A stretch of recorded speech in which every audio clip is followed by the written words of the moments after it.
네, 오늘은 주기도문 거의 끝까지 많이 왔는데요. 오늘은 시험에 들게 하지 마시옵고라는 부분으로 함께 은혜를 나누고자 합니다.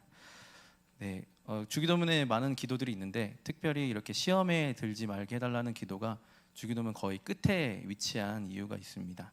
앞에 주기도문의 모든 기도 내용들, 하나님의 나라가 임하시고 나의 삶을 통해 하나님의 이름이 거룩히 여김을 받으시고 또 나에게 날마다 일용할 양식을 허락하시고 나를 용서하신 것처럼 이웃을 용서하고, 이러한 기도들이 응답되어질 때 우리가 풍성한 은혜를 누리게 됩니다. 그런데 여기서 우리가 시험에 들게 되면은 이 모든 것들이 다 헛것이 되기 때문에 시험에 들지 않게 하는 기도는 중요한 기도로 볼 수 있습니다. 시험은 그게 크게 두 가지로 이렇게 볼 수가 있는데요. 첫 번째는 마귀가 우리를 시험하는 유혹으로서의 시험이 있고, 또 한편으로는 하나님께서 우리를 테스트하는 테스트로서의 시험도 있습니다. 먼저 마귀의 유혹으로서의 시험을 보게 되면은 마태복음 4장 1절에 보면은 마귀가 예수님을 시험을 했습니다. 그래서 예수님이 마귀에게 시험을 받았다고 합니다. 그래서 시험하는 자의 그 출제자는 바로 마귀가 되는 거죠. 그리고 이 마귀가 시험을 하는 목적이 있습니다. 베드로전서 5장 8절에는 마귀가 우는 사자와 같이 두루다니면서 이렇게 시험할 자를 찾고 삼킬 자를 찾아다니다가, 요한복음 10장 10절에 보면 찾으면은 이 사람을 도둑질하고 죽이고 멸망시키게 된다고 합니다.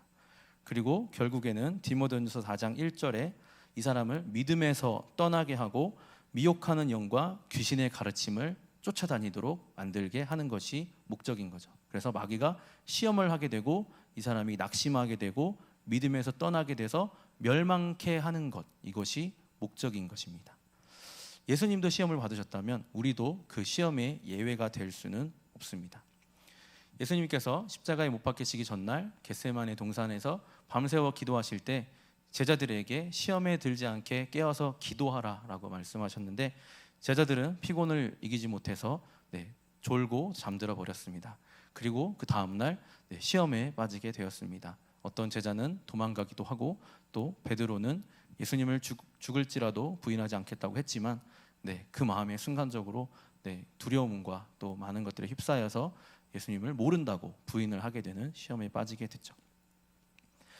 그 마리아가 예수님의 발에 향유 옥합을 부은 그 사건에서도 그 하나의 시험이 나오는데, 굉장히 비싼 향유를 예수님의 발에 다 부어버리고 예수님을 씻겼습니다. 했더니 가룟 유다가 그 비싼 기름을 굳이 그렇게 다 허비할 수 있느냐, 그것을 팔면은 300데나리온이라 되는 엄청나게 많은 돈이 나오는데 그 돈을 가지고 가난한 사람들을 나눠줄 수 있는데 왜 그렇게 했느냐라고 이렇게 이야기합니다. 하지만 요한복음에는 이 가룟 유다가 정말 가난한 사람을 생각해서 그렇게 한 말이 아니라 자기가 돈을 좋아하고 또 돈을 맡은 사람이기 때문에 사람들이 돈을 갖다 바치면은 그 돈을 훔쳐가려고 하는 그런 마음이 있었다라고 기록하고 있습니다.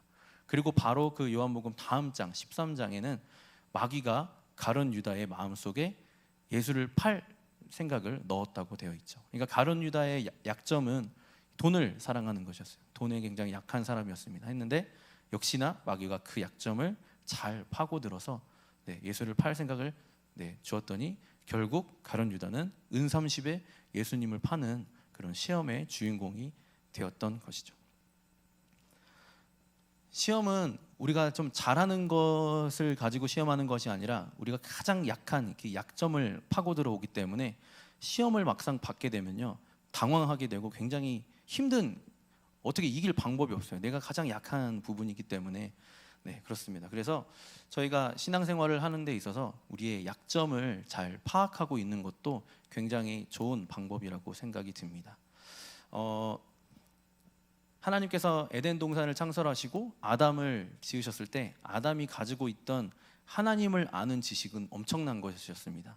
하나님을 거의 온전히 다 알게 되는 그런 정도의 지식과 지혜를 가지고 있었습니다. 그래서 아담의 인격이라고 하면은 지성, 감정, 의지가 완벽했어요. 그래서 하나님을 온전히 이해했고 또 하나님에 대해서 온전히 희노애락이 영적이었고 또 그의 의지도 하나님 말씀대로 순종하는 그런 의지를 가지고 있었습니다. 그런데 아담이 이렇게 타락을 하고 나서는 이 인격적인 것이 이렇게 무너지게 손상을 입게 된 거죠. 그래서 그거를 인격적 타락이라고 합니다. 그래서 우리 모든 믿는 사람들이 이 아담 안에서 그 죄를 가지고 태어나면은 우리의 인격이 손상된 채로 이렇게 태어나게 됩니다. 그래서 우리의 지성, 우리의 감정, 우리의 의지가 하나님의 원하시는 대로 온전하지 못하고 좀 손상이 되고 고장이 나 있어요. 그런 상태가 바로 우리의 약점들이 되어지는 겁니다. 먼저 우리 지성적 약점이 어떤 건지 한번 살펴보면요. 내가 논리로 하나님 말씀을 이해가 되면은 그 말씀을 잘 따르게 되는데 잘 이해가 안 되고 논리적으로 설명이 안 되면은 그 말씀을 따를 수가 없는 거예요. 그래서 거기에서 마음에 이제 걸림이 시작이 되는 겁니다. 그래서 부분적 순종을 하게 되는 거죠. 부분적인 순종. 근데 어떤 부분에서 너무너무 잘 하는 거예요. 성경에 있는 말씀 중에서 뭐 이웃을 도와줘라 하면은 이웃을 잘 돕습니다. 하지만 또 어떤 부분에서는 이거는 내가 좀 이해가 안 가는데 이거는 빼고 이렇게 순종을 안 하게 되는 거죠. 이 부분적 순종이라는 것이 온전한 순종이 아닐 뿐더러 이것은 순종 자체가 아닌 겁니다. 왜냐하면 하나님을 믿지 않는 사람들도 성경에 있는 좋은 가르침들을 부분적으로 선택해서 거기에 말씀을 따를 수 있거든요. 그래서 부분적으로 순종하는 것은 하나님과는 전혀 관계가 없는 일이 될 수 있습니다.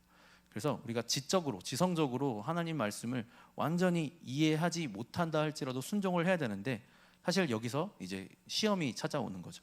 내가 이해하지 못하는 것들을 자꾸 하나님이 하시라고 하고 목사님이 하라고 하고 또 해야 되는 상황들이 벌어졌을 때 자꾸 내 마음에 시험거리가 되고 그런 것들에 대해서 이제 고민이 시작되고 낙심하게 되고 결국에는 그것이 계속되다 보면 믿음에서 떠나게 되는 상황들이 벌어지게 된다는 것이죠. 또 이 감정의 영역에서의 시험도 있습니다.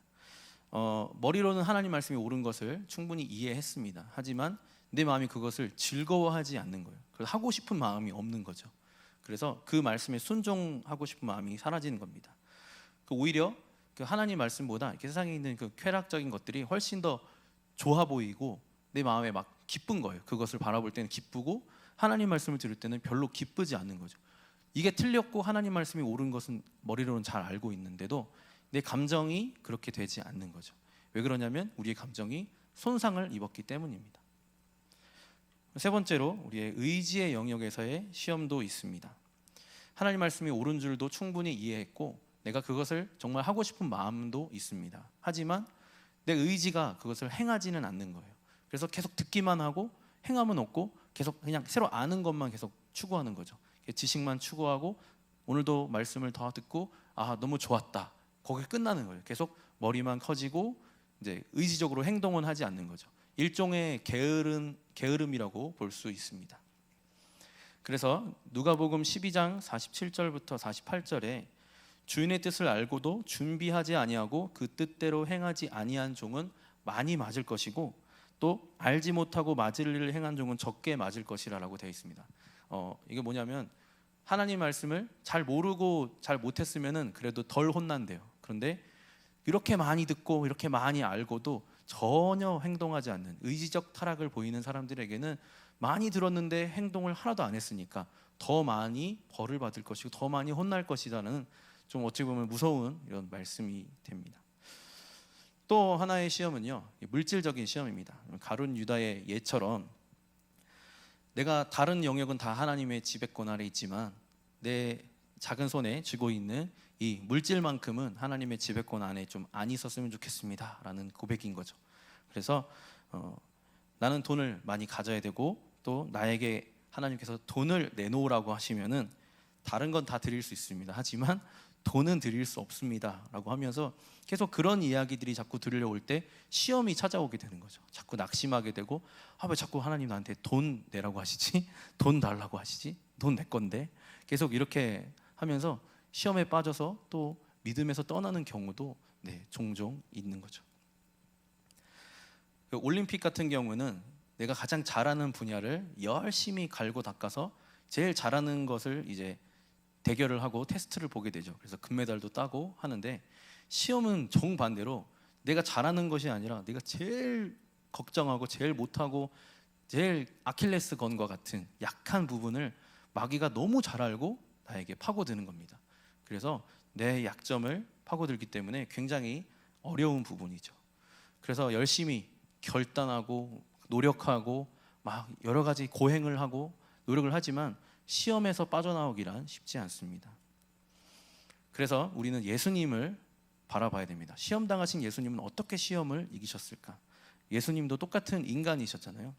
예수님이 그 마태복음 4장 1절의 그 내용에 보면은 마귀에게 시험을 받으시는데 그 앞에 뭐라고 되어 있냐면 성령에게 이끌리셨다라고 되어 있습니다. 그래서 예수님은 시험을 받으실 때 혼자 시험 받으신 것이 아니라 성령의 인도하심을 받았기 때문에 결국 그 시험에서 굉장히 예수님한테도 어려운 시험이었지만 예수님은 승리하실 수 있었던 겁니다. 성령님은 어떤 분이신가? 고린도전서 2장 10절부터 11절에 오직 하나님이 성령으로 이것을 우리에게 보이셨으니 성령은 모든 것 곧 하나님의 깊은 것까지도 통달하시느니라. 사람의 일을 사람의 속에 있는 영 외에 누가 알리요? 이와 같이 하나님의 일도 하나님의 영 외에는 아무도 알지 못하느니라. 성령님은 하나님 자신이시고 또 하나님의 깊은 것까지도 다 통달하시는 분이십니다. 그렇기 때문에 하나님을 누구보다 가장 잘 아시는 분이 성령님이십니다. 그리고 고린도전서 12장 3절에는요 성령으로 아니하고는 누구든지 예수를 주시라 할 수 없다고 되어 있습니다. 그러니까 성령을 통해서만 예수를 나의 구주로 고백할 수 있다는 거죠. 또 요한복음 15장 26절에는요 진리의 성령이 오실 때에 그가 예수 그리스도를 증언하시는 증언자라고 되어 있습니다. 그러니까 성령을 통하지 않고는 예수님이 누구신지 나의 구원자가 누구신지 알 방법이 없다라는 거죠. 그래서 오직 성령을 통해서만 하나님이 누구이신지 알 수 있고 성령님을 통해서만 예수님이 누구이신지 알 수 있다라는 얘기입니다. 그러면 이 성령님이 어떻게 시험을 이기게 하시는지 이 두 가지를 합쳐보도록 하겠습니다. 먼저 우리가 지성적인 시험을 당하는 사람들이 있을 수 있습니다. 이럴 때 이렇게 고백해야 되는 거죠. 나는 하나님보다 똑똑하지 않습니다. 성령의 가르침을 받아 하나님을 알고 세상을 알게 하여 주시옵소서. 그러니까 내가 하나님을 이해하려고 하는 노력을 중단하고 성령께서 나에게 하나님을 가르치시도록 기다려야 된다는 거죠. 좀 신기한 건데 오늘 찬양 모든 콘티가 성령님에 관한 부분이어서 저는 오늘 시험에 관한 이야기를 하려고 했는데 미리 저희가 짠 게 아니거든요. 근데 성령님에 관한 이야기여서 굉장히 더 많이 뭔가 은혜가 더 된 것 같아요. 성령님께서 모든 시험을 이기게 하시는 가장 중요한 정말 핵심 같은 분이신데 성령의 가르침으로 하나님을 알고 성령님의 가르침으로 예수님을 나의 구주로 영접한 사람과 머리로 그것을 하나님을 이해하고 머리로 복음을 이해하려고 하는 사람과는 큰 차이가 있습니다. 저는 이러면서 이런 생각을 해봤습니다. 저희 어머니랑도 이런 대화를 좀 망상 같은 대화를 자주 하는데 어떤 나쁜 과학자가 믿는 사람들을 핍박하려고 믿는 사람의 DNA를 조작해서 기억을 다 지워버리는 거예요. 그래서 예수 믿었던 모든 기억들을 다 지워버리는 그런 상황에 처하게 되면은 내가 그동안 믿었던 예수님을 다 잊어버릴까? 그런 이야기를 한 적이 있습니다. 그리고 요즘에 또 이렇게 기독교계에서 좀 이야기되고 있는 부분이 이런 이제 기억 상실에 걸리는 그런 어르신들이나 그런 분들이 평생 신앙생활을 너무 잘하셨는데 그런 기억들을 좀 많이 잊어버리시는 그런 상황에서 그런 가슴 아픈 순간에 어떻게 이분이 하늘나라 가는 그 순간까지 예수를 잘 믿고 기억을 잊어버리지 않고 갈 수 있을까에 대한 이런 고민들을 하고 있는 것들을 지금 현재 하고 있습니다. 옛날에 그 고대 철학자 중에 플라톤이라는 사람이 그렇게 얘기했어요. 그러니까 진리를 깨닫는다는 것은 진리를 배워서 깨닫는 것이 아니라 이미 우리 영혼 속에 진리가 있는데 어느 빛이 탁 왔을 때 그 진리가 기억이 다시 나는 것이다 라고 이야기했어요. 근데 그렇게 얘기하는 그 말이 뭐 이상한 말 같기도 하고 뜬구름 잡는 말 같기도 한데 그 말을 영향을 누군가 받았는데 이 어거스틴이라는 사람이 그 말에 영향을 받았어요. 그래서 어거스틴은 정말 신실한 사람이잖아요. 그렇다면 하나님을 안다는 것도 이것과 비슷하지 않을까라는 생각을 하게 된 겁니다. 그래서 아담 시절에 하나님을 온전히 알았던, 아담이 타락하기 전에 하나님을 100% 완벽하게 알았던 그 지성을 가지고 있던 그 아담이 타락 후에 그 지성을 잃어버린 거잖아요.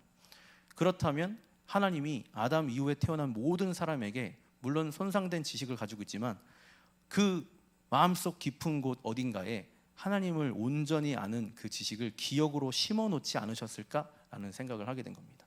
그러면서 이제 이렇게 얘기했어요. 사람의 기억이 세 가지 종류가 있다. 첫 번째 기억은 우리가 일상을 살아가면서 그냥 기억하는 거. 내 이름이 누구고 내 주소가 어디고 핸드폰 번호가 몇 번이고 이렇게 하는 건 일상적 기억이죠. 두 번째 기억은 좀 개념적이고 원리적인 기억. 뜨거운 물에 손을 갖다 대면 뜨겁다라고 하는 거. 뭐 1 더하기 1은 2 이런 개념적인 어떤 기억이 있을 수 있습니다.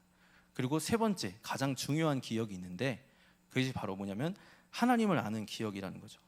그래서 아담 속에 담겨져 있던 하나님을 온전히 알았던 그 깊은 심연에 있는 그 기억이 우리에게 다시 성령을 통해서 복음을 탁 우리가 만났을 때 새로운 것을 배운 게 아니라 내 영혼 속에 이미 메모리 되어 있던 그 기억이 난다는 거죠. 다시 그렇게 돼서 이것이 하나님이 살아계시구나, 하나님은 창조주이시구나, 예수님의 나의 구세주이시구나라는 것을 새롭게 아는 것이 아니라 내 영혼 속에 심겨져 있던 그것이 다시 기억이 난다라고 이제 그렇게 얘기를 한 거예요.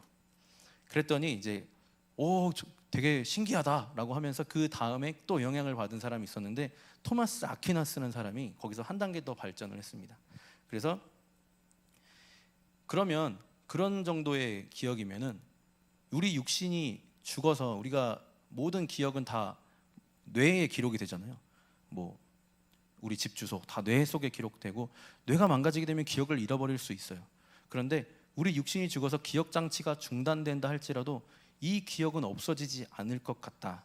왜냐하면 하나님을 아는 지식은 머리에서 기록되는 것이 기억되는 것이 아니라 내 영혼에 깊이 새겨져 있는 것이기 때문인 것 같다라고 이제 이야기를 한 겁니다. 그래서 우리가 복음으로 성령으로 복음을 만났을 때 우리는 하나님을 머리로 이해된 것이 아니라 하나님을 아는 지식이 우리 영혼에 깊이 새겨지게 된 거죠.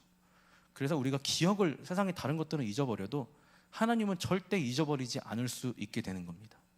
누군가 나에게 모든 기억을 다 내 기억을 지워버린다 할지라도 내 영혼 속에 담겨있는 하나님을 아는 지식, 예수님이 나의 구주라고 하는 이 지식은 머리의 영역이 아니라 내 영혼 속에 새겨진 생명의 영역이기 때문에 이것들은 영원히 나에게서 빼앗기지 않는 생명이라는 것입니다. 그래서 어떤 시험이 와도 우리가 시험을 당해서 그 시험 속에 푹 빠져서 고난을 당하고 있어도 하나님을 내가 잊어버렸다고 생각할 수 있지만 내 영에는 이미 성령님이 계시고 하나님을 아는 지식이 내 영혼 속에 깊이 새겨져 있습니다. 내가 기억을 다 잊어버려도 심지어 내 육신이 죽는다 할지라도 그러면 그렇잖아요. 예수님을 잘 믿었는데 다 기억을 하고 있어요. 그런데 내가 죽었어요. 그러면 내 기억 장치는 어쨌든 중단이 되는 거잖아요. 그런데도 불구하고 내가 하나님을 믿는 이 믿음을 계속 유지할 수 있고 내 영혼의 때에도 계속 하나님께 신앙을 드릴 수 있는 이유는 이 하나님을 믿는 지식은 내 머리로 아는 지식이 아니라 내 영혼에 새겨져 있다라는 사실입니다.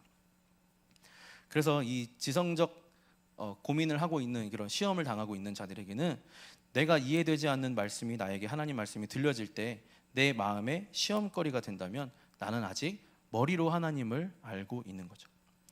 그런데 성령의 지혜와 지식으로 하나님을 알고 예수 그리스도를 알게 되면은 이 하나님의 말씀이 내 이해의 영역이 아니라 생명의 영역으로 변하게 됩니다. 그래서 맛있는 짜장면에 대해서 열심히 이해하려고 노력하고 이 짜장면에다가 식초를 한 방울 떨어뜨리면 더 맛있다라고 막 공부를 열심히 하고 고춧가루를 넣으면 더 맛있다라고 열심히 공부를 할 수 있습니다. 하지만 이 짜장면을 먹지 않으면 이 사람에게는 아무런 생명도 없는 거죠. 그런데 그거 다 몰라도 그냥 비벼서 직접 먹은 사람은 그 짜장면이 생명이 되는 거죠. 그래서 하나님 말씀은 내가 이해하고 거기서 머릿속에서 이해되는 것을 받아들이고 그런 차원이 아니라 그냥 성령을 통해서 내 안에 그냥 알아지고 성령에서 내가 깨닫게 하시는 그런 은혜가 있을 때 그냥 하나님 말씀은 나에게 생명이 된다라는 것입니다. 또 하나 감정적 시험에서는 하나님을 이렇게 사랑하고 영원한 것을 사랑해야 되는데 우리의 감정이 손상을 입었어요. 그래서 이 세상에 있는 쾌락들을 바라볼 때 더 그것들이 사랑하게 된다는 거죠. 하나님 말씀이 별로 기쁘지 않고 세상의 것들을 즐길 때 굉장히 기쁜 마음이 드는 것이 바로 이 감정적 타락입니다. 나의 희노애락이 세상 욕구 충족에 있을 때 그것을 그렇게 있게 하지 마시고 하나님 나라의 영원한 것에 좌우될 수 있도록 인도하여 주시옵소서. 그 결론은 뭐냐면 예수님을 더 사랑하게 하여 주시옵소서.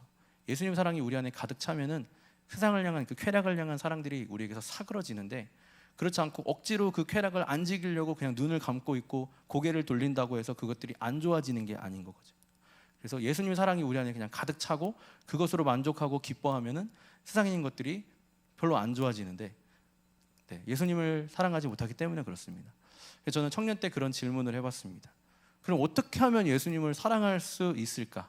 어떻게 하면 예수님을 더 사랑할 수 있을까? 그 사람을 보면 어떤 사람은 그 알면 알수록 좀 별로인 사람이 있죠. 또 어떤 사람은 처음에는 별로였는데 알면 알수록 참 사랑스럽고 참 괜찮은 사람이다라는 생각이 드는 사람도 있습니다. 예수님은 알면 알수록 정말 괜찮으신 분인 것 같아요. 너무너무 사랑스러우신 분인 것 같아요. 근데 예수님을 아직 조금 그만큼은 덜 사랑하고 있다면 그것은 내 잘못이 아니라 아직 내가 예수님을 좀 더 깊이 모르기 때문에 그렇습니다. 그러니까 예수님을 좀 더 알아가면 되는 거죠. 그래서 신앙생활이라는 것이 어떻게 보면은 교회 생활에 익숙해져가는 삶이 아니라 예수님을 더 깊이 알아가는 삶, 그러면서 예수님을 조금 더 사랑하게 되는, 아 예수님 이런 분이셨구나, 이런 분이셨구나, 조금 더 알다 보니까 예수님 좀 더 사랑스러워지고, 그러면서 예수님의 사랑이 내 안에 점점점 나를 차지하게 되면서 주님 나라 가는 그날에는 그 사랑으로 가득 차서 세상에 그 어떤 것도 기쁘지 않고 오직 예수님의 사랑, 그것으로 만족하게 되는 그러한 것이 바로 신앙생활인 것 같습니다. 그래서 성령을 통해서 예수님을 더 알고 더 사랑하게 하여 주시옵소서라는 것이 바로 우리의 기도가 됩니다. 세 번째는 의지적으로 시험을 당할 때, 게으름에 빠졌을 때 성령님, 나의 연약한 의지를 성령님께 맡겨드립니다. 성령으로 아는 하나님의 말씀은 살아있고 활력이 있습니다. 히브리서 4장 12절 말씀처럼 하나님 말씀은 살아있는데 성령을 통해서 하나님 말씀이 깨달아질 때는 그 말씀이 나를 움직이게 하는 능력이 있는 거죠. 생명력이 있는 거죠. 네 번째, 물질적 시험에서 사도행전 17장 24절부터 25절에 이렇게 되어 있습니다. 저는 속 시원한 말씀이었어요.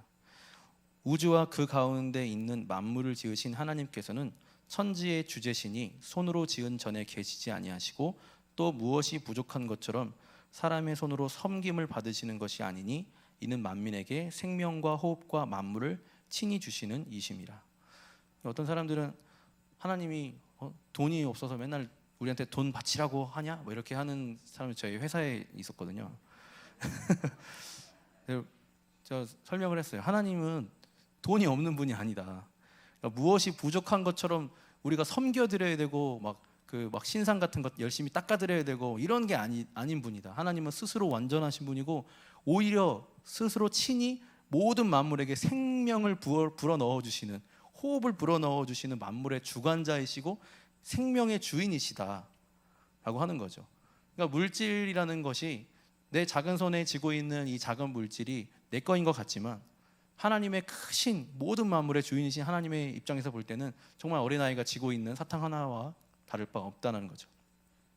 그래서 이 물질이 내 것이 아니라 내가 소유하는 이 소유권을 가진 것이 아니라 하나님께서 나에게 맡기신 이 소유의 사용권을 가진 자라는 생각이 필요한다는 겁니다.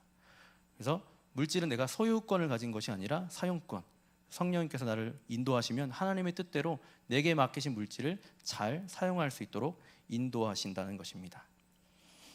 그래서 우리는 우리의 약점을 너무나 잘 알고 있습니다. 그래서 그 약점을 가지고 마귀가 시험하여도 우리가 자주자주 넘어질 수 있습니다. 이제는 그 약점을 우리 손에서 이제 내려놓고 성령님께 이제 맡겨드려야 됩니다. 말씀을 결론을 짓겠습니다.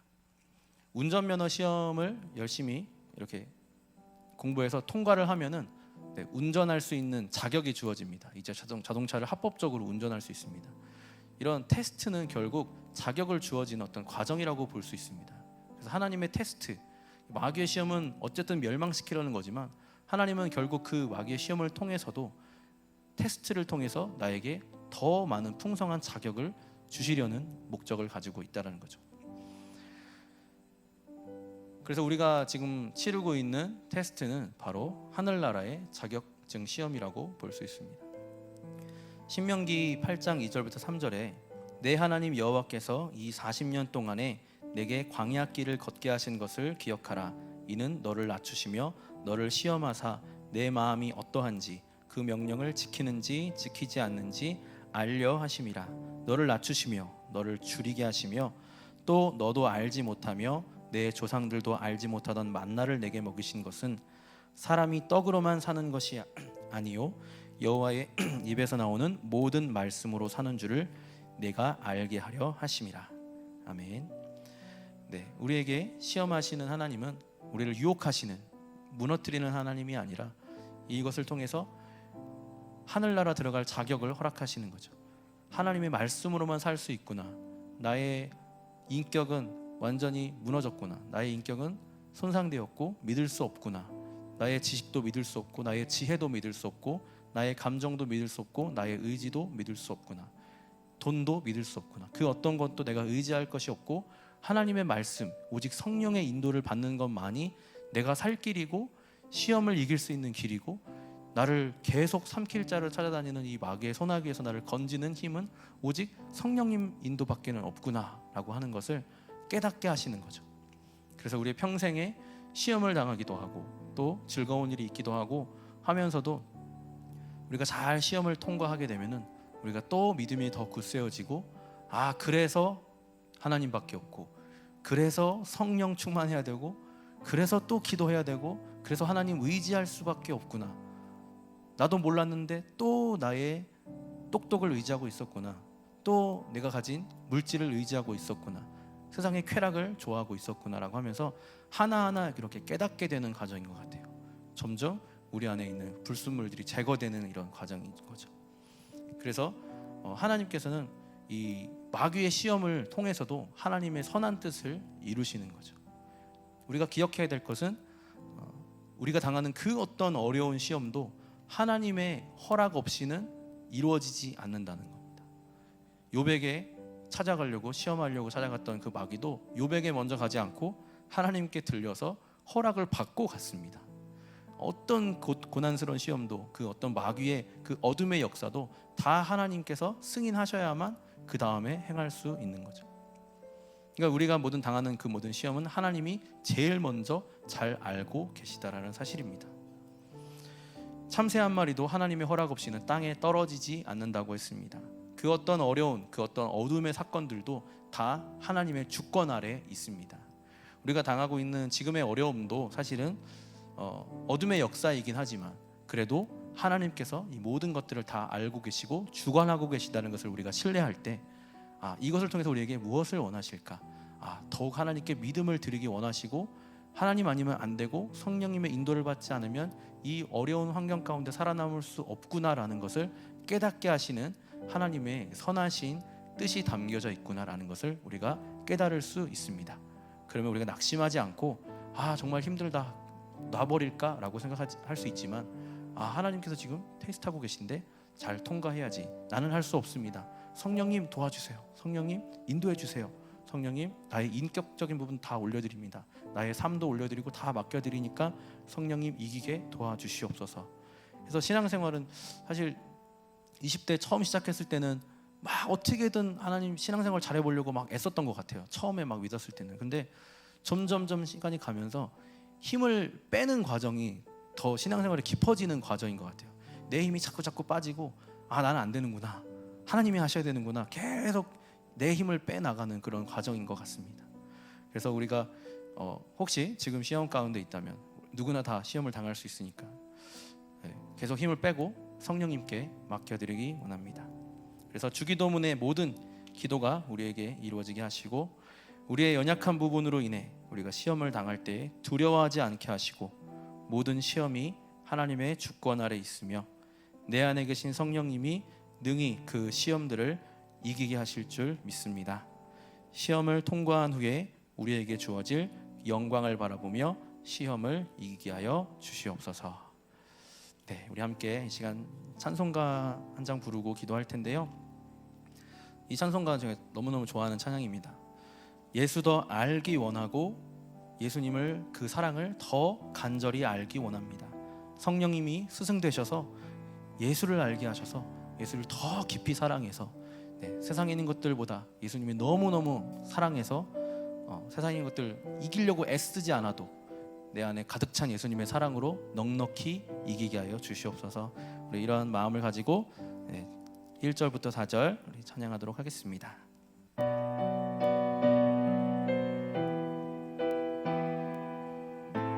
찬송가 453장입니다.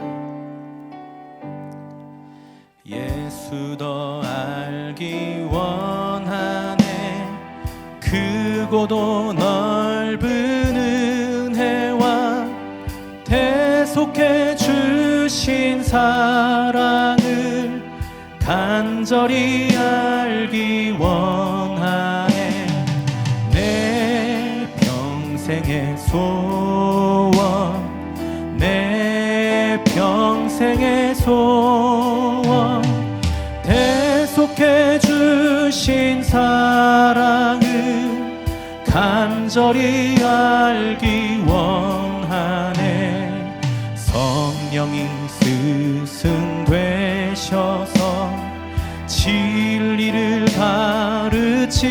가르치시고 거룩한 뜻을 깨달아 예수를 알게 하소서 내 평생의 소원 내 평생의 소원 대속해 주신 사랑을 간절히 알기 원하네 성령의 감화 받아서 하나님 말씀 배우니 그 말씀 한 절 한 절이 내 맘에 교훈되도다